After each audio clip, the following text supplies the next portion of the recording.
Bienvenue, oui, à cette dévotion La Grâce Victorieuse, et nous bénissons vraiment le Seigneur pour sa bonne parole de chaque jour, sa bonne parole instant après instant, et nous bénissons le Seigneur parce que nous sommes construits de jour en jour.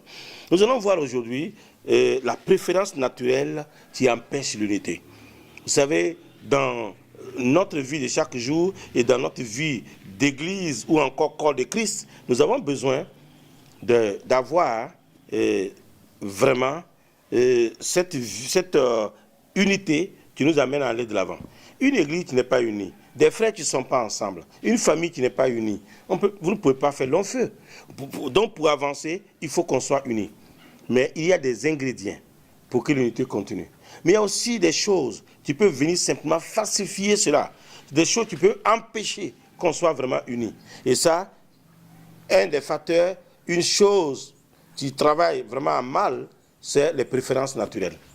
La préférence naturelle ne peut pas aider quelqu'un.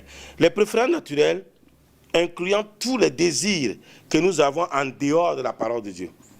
C'est-à-dire, ce sont des choses qui sont en dehors de la parole de Dieu. Des choses qu'on désire, des choses qu'on fait, mais en dehors de la parole de Dieu. Et ça constitue un facteur qui empêche l'unité dans le corps de Christ.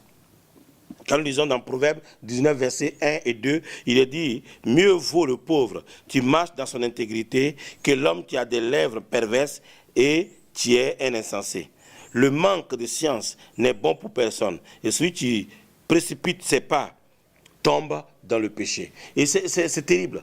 Vous voyez ici, on a besoin de comprendre que Dieu lui-même, là, il voudrait que nous regardions à lui et à lui seul.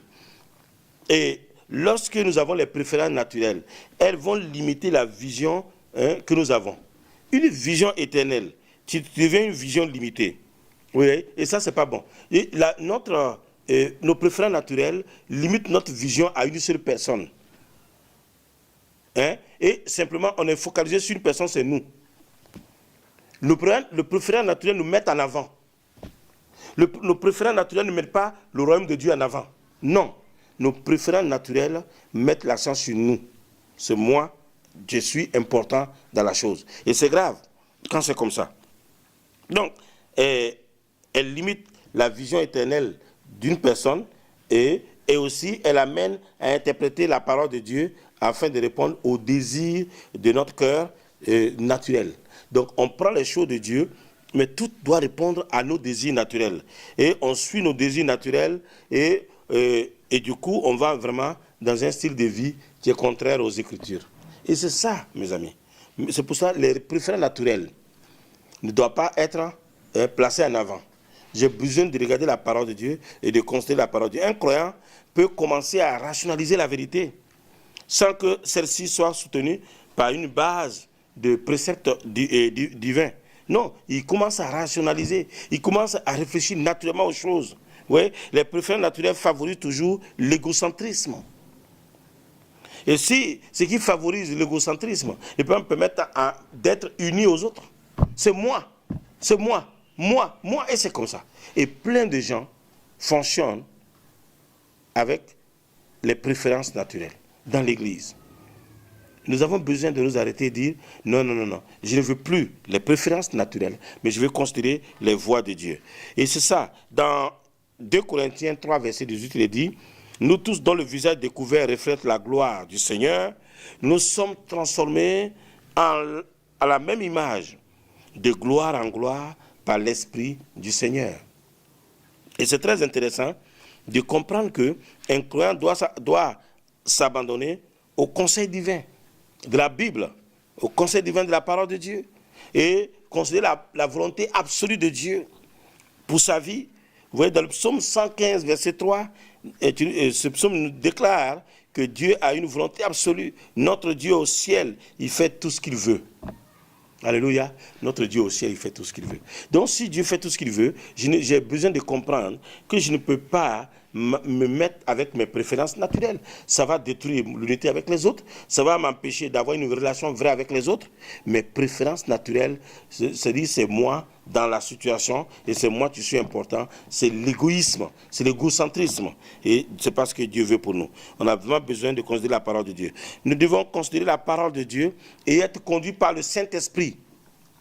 Être conduits par le Saint-Esprit dans la volonté absolue de Dieu.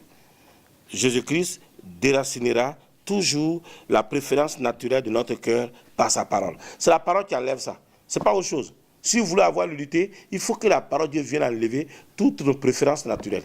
Parce que beaucoup de personnes sont bloquées à cause de ce qu'ils pensent naturellement. Moi, je préfère comme ceci. L'autre préfère comme cela. Mais on n'est pas là pour ça. Nous allons à la parole de Dieu. Et nous considérons la parole de Dieu. Et c'est ça, mes amis. Et dans l'Église aujourd'hui, il y a des grandes divisions qui se produisent à cause des préférences naturelles. Une personne se lève, elle a une capacité, elle est forte dans son âme, et puis donc la personne commence à mobiliser des gens autour de nous, autour d'elle plutôt, et pour aller contre les leaders, parce que simplement elle a ses préférences naturelles. Parce que le pasteur n'a pas fait comme moi je pensais. Mais montrez-nous le verset qui a dit que nous on devrait faire comme toi tu penses. Chef, tu es tellement fort là, nous on doit faire comme toi tu penses là. Il faut montrer le verset là. C'est dans quel passage? Mais peut-être tu lis ailleurs. Vous savez, il y a des gens, quand tu les vois à l'église, ils sont assis, ils feuillettent, ils tournent les trucs. Il faut vérifier ce qu'ils tournent. Des fois, ce n'est même pas la Bible. Ils viennent avec le roman semblant, ils sont assis. Toi, tu penses que c'est la Bible. Donc, c'est pour ça, à la fin, ils ont des comportements comme ça. Un enfant de Dieu doit comprendre. Ses préférences naturelles ne peuvent pas l'amener à la volonté de Dieu. C'est la parole de Dieu. Tu viens, tu brises cette manière de voir naturelle. Ces choses qui sont dans nos cœurs, liées à nos désirs. Qu'on n'ose pas même parfois avouer. Mais comme nous, on veut ça. On veut comme cela. On essaie d'imposer ça aux gens. Et du coup, on s'oppose à tout le monde. Mes amis, non aux préférences naturelles. Que Dieu bénisse.